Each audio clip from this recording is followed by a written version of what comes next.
All right, round one is hot or not. This is where we talk about a game that is perceived to be the new hotness, and we all play it and say, do we think deserves the title as being hot or is it not? And that game today is Bad Company. It's And what? we're gonna Wait, what is it? Bad Company.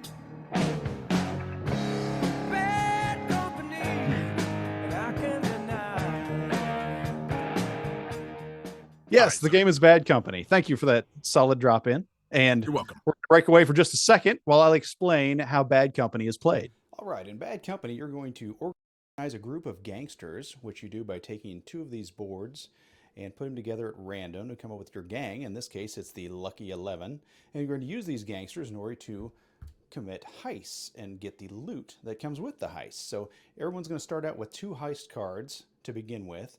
And whoever is the boss, which is the lead player, is going to take the dice and roll them.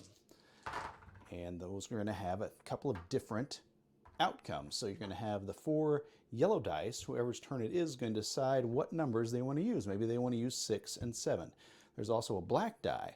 The black die has to do with the road. Everybody has a car on the road, and there's also a cop on the road who's going to start on a spot depending on how many players there are. So the 1 is how much the cop would move. And then everyone is going to use these dice to see what they get to do.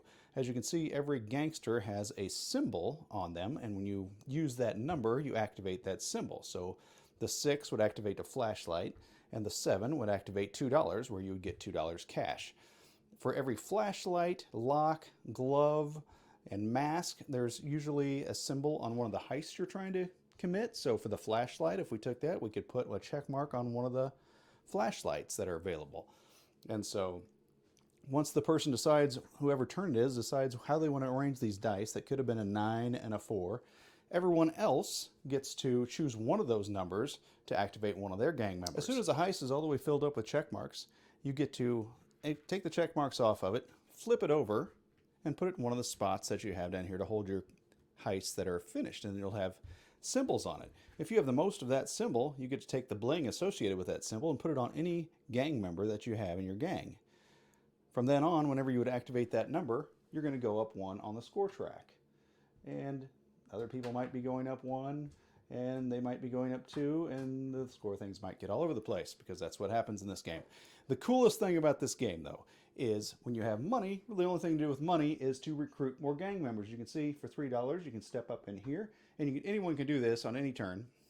You step up in there, and then you get to choose 3 gangsters from the top of the deck, flip them over, and decide which one you want. As you can see, they all are associated with a certain number, and they all get victory points. So the 4 would have to go on the 4. Say you choose him. It's going to go on this person we just put the bling token on. And you put it like this, and it kind of elongates their torso a little bit.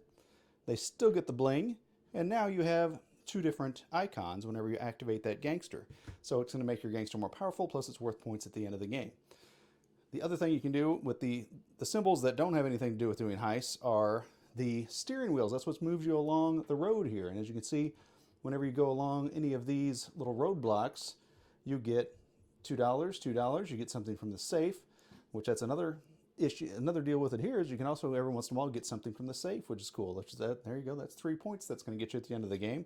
You just hide that. Some of them are things that you can use during the game, that you can use as symbols during the game anytime. And so basically you're going to do this until somebody gets 6 heist cards done, or if anyone, including the cop, reaches the red area over here, then you'll get 1 more turn where everybody gets to use both sets of dice, and then tally up the points to see whoever wins. If you have the bling tokens, you get another 2 points.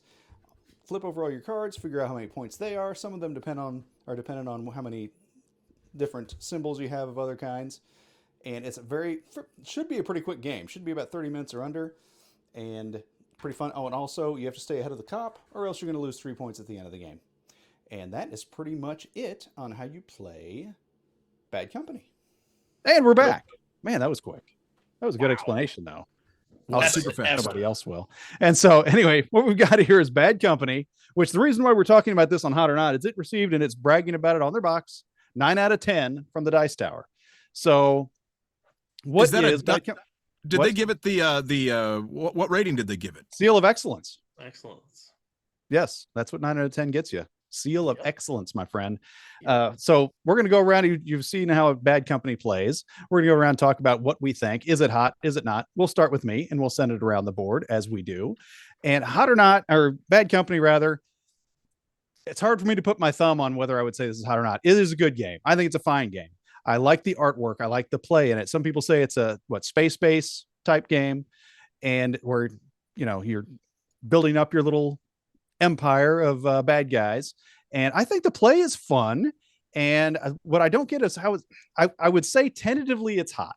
It's at least lukewarm. But I think the only thing that keeps me from saying that is full on hot is unless they come out with some expansions, I don't see the replayability over time, because if you played it a time or two, there's really just a couple different ways you can try to win, and you're kind of limited by the dice rolls and how you try to do that. So I'm going to say, just for the sake of the show, for number one, because I think everyone else is going to trash this game, and it deserves better than being trashed, because this is a fine game. I'm going to go ahead and give it the hot. It's barely hot, but I'm going to give it the hot, and we're going to go with hot for Bad Company. The only problem I have with it, other than that, as I've said before, but you'd have to watch the end of a show to see me say it, is the MSRP is way too high for this game. It's like they knew they were going to get a good rating. They probably heard it ahead of time and said, let's charge $20 more than we should for this game and for what you're getting in it. It's a small box game in a big box. It's a filler game. It should play quick. And so to pay the $55 MSRP for this game is a joke, but I'm still going to give it the thumbs up that it's a hot game. And I think Chris is the only one that probably agrees with me. So we'll ship it to Chris right away and see what Chris has to say about it. Well, yes, John, thank you. I do agree with you that it's unbelievably overpriced. Regardless of my feelings of liking the game or not, it feels like even in our modern board game price era, like it should be like 30 or 35. And it feels like a game that should be like 25 years ago. And again, it's like $55. When he told me that, as you'll hear, I'm not a fan of this game, but when he told me that, I was just like, I'm taking all my feelings aside for this game. I still think that's insane. Even if I love the game, that's way too much for what you get, but regardless. So my feelings on this game, I really enjoy the little tableaus you get. You get two halves of a tableau, and you're like these different games, and it's like the Frosty Punks or the Sloppy Ninjas. 11 midgets or something. I don't know, whatever it is, right? And that's what I like about this game. Everything else was awful. Awful. I've not played Space Base. I've wanted to for years because people talk big about it. And now that I've played Bad Company, I absolutely have to play Space Base, because if Space Base is also awful, then this entire genre is something that just needs to be burned to the ground. We played in an interesting meta at the time, and maybe some other people will talk about it. And so there's that. But even if I take all that stuff aside, that kind of already put us on a bad note to start the game. I just didn't feel like I had any agency that mattered. I guess I had some agency because I could put the card in the particular spot, and now I unlock this number and I get a bonus for it and stuff. But I felt like the bonuses on the cards dictated where I was going to put them on the numbers more than the number it were actually requiring a particular number. I know that sounds weird, but you have to play it to kind of understand. But I don't know. I just didn't feel like I had a whole lot of agency. The cop outpaced us by so much that it also didn't feel like what we were doing mattered. Even if we beat him, I don't know. It was just a mess. But yeah, I like the idea that you could choose two different boards and choose a silly name for your faction. That was it. Andy, what do you got? Maybe give you a little more context on why this game is so bad. Well, I do want to say Chris. something real quick before we throw it to Andy. That Sure. yes, during We've already Chris thrown and it to you, but that's Andy's fine. during Chris and Andy's only play of this game was a mess. We start out, okay, we're going to, 3 of us are going to play this game. Okay, in the middle of the teach, 4 of us are going to play this game. Okay, there's 2 people. Okay, now we're going to, well, it plays up to 6. Kelly, you want to play too? Okay, we're going to have 5 people, 6 people playing this game. Literally 1.5 people are paying attention to the short amount of instructions there are in this game for the entirety. So this person heard this, that person heard that, this person heard that. And this is a game where if you've played any games at all, this should be an easy game to grasp. And yet it was a reteach through the whole game. No, what, you haven't done that yet? Yes, you have to do that. Yes, you get one of these numbers. Yes, oh my gosh, it was. So yeah, the fact that people didn't enjoy their play of that game, Nothing to do with the game, in my opinion. But go ahead, Andy. So I'm going to I'm going to impolitely disagree with you. Well, there's a shock. Yeah, You're shocking. so polite to me. You said this game got the seal of excellence? I did. This is the only seal it deserves.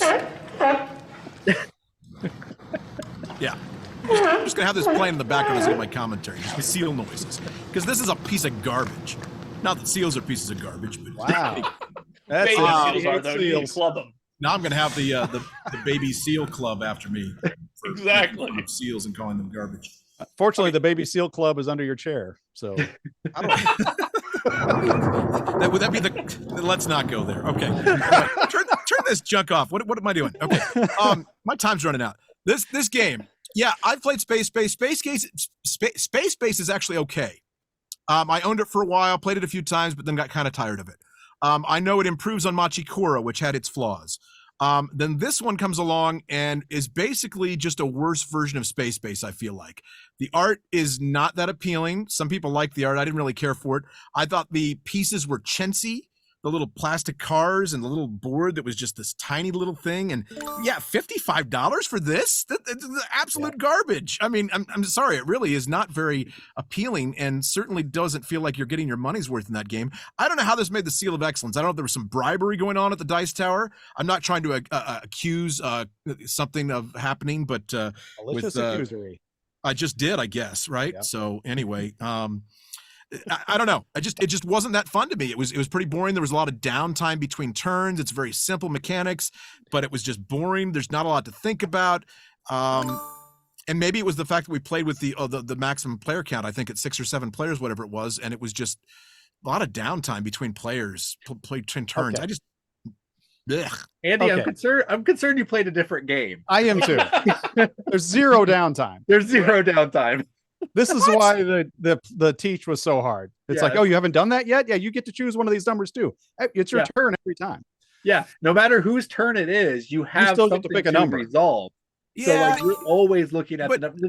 The downtime is like that person whose turn it is, they have to pair up the dice. And I mean, Yeah. you're waiting for like the 10 seconds that they decide they want a 12 and an 11. Yeah. Not a No, but they took forever Not to a do it. 12 I and felt 11. like, and the choice is so simple. Like, oh yeah, I'm going to take this or this. Well, this sucks or this. It just there just wasn't a lot of thought into it, man. I'd rather play the game of life or war. I don't know. There's so many other things. yeah. All No, right. I Dan, agree. what do you think? I know for sure for me the art. I'm going to talk about the art because something has to be said about the crotches of these people. It is unnatural, unholy, and they get worse as the game goes on. You are going to be getting cards. Essentially, every time you like move up on the you pay to move up on the track, you get to draw 3 cards, and those 3 cards you place on top of one you of your place one guys of that them. already exist. And then if you get another card that covers that number, you put them on top of that one, and it continues. And after a while, they have an abnormally large crotch. Now, I was thinking about this, like, what would have been better? Would have been a better torso, better legs? I think it should have been the legs. But that's the art issue. It still gives me nightmares. And their faces, they don't look like human beings. It's that like uncanny valley of approach. Like every time you look at it, you're like, ooh. But anyways, that's the art. As for the gameplay, this game is barely a game. Literally, you roll 2 dice and you pick one of the sets of the dice and you activate that person in that row, and it might give you like 2 or 3 resources. But in the game that John and I just played with Philip, like I literally got 3 upgrades the entire game because people kept rolling a 12, which is to advance the cars. So I'm just running through the track ahead of the cop, rushing to the end, which is a strategy I usually use. But the point was, I had no reason never not to get a 12. Now, I did not win. So there could be a case for that. Like I maybe should have picked a different That's the number. reason. Maybe. But my only option I had was a steering wheel and a lock. And those were the only upgrades I had. So literally, I had no choice but to pick steering wheel and lock. Steering wheel and lock. What are the 2 choices? 35 minutes of me picking steering wheels and locks. Like I was like, I had no other option. So to me, that the game has so little agency that it can barely be called a game, and that is what we appreciate in board games in the modern hobby. Is a game that gives us choice and meaningful decisions. And I would say there was almost zero meaningful decisions to be made in this game. Okay, let me just answer that a little bit since I'm the only one speaking in defense of the game. First of all, Andy, the pieces are wood; they're not cheesy plastic. But I said don't like chintzy. either way. But they're not. But they are wood. But I thought still, the It cars would've were been better if the plastic. pieces were No, made they're of wood. cheese. But the fact that the meeples are the cheesy 5-point meeples that we're going to look up what the first game was that came out with those meeples because Carcassonne. was it Carcassonne? They should have Yeah. quit using them at least 10 years ago. And so yeah, it's a joke that they use those and that the boards, you can't hold all the car. It plays up to 6, but you can't put 6 cars on one spot. You can't put 6 counters on the score track at one spot or they're all going to fall over or the thing's going to move. And it's like, so Hey, yeah, the wait, production wait, should be wait, a wait, lot wait, better wait, for what you're wait paying. a minute. But Is anybody else noticing that after we've all gone and trashed it and John was praising it, now suddenly he's like, well, maybe you guys were right. Maybe it sucks. No. Well, You're I like know I trying said to all make that up amazing- points. I You're said trying to all make along- up points by amazing argument. backtracking on I said everything you all said. I said all along the production was not good, but the So- game is good. Hey, I got a real And quick the thing fact to say. that go ahead. What? Sorry, I actually have a real quick thing to say that I didn't thought about till just now. Is there possible value in this game single player? Like if you're rolling every time and making the decisions yourself, like is there actually some potential added fun play value if it's a single player game?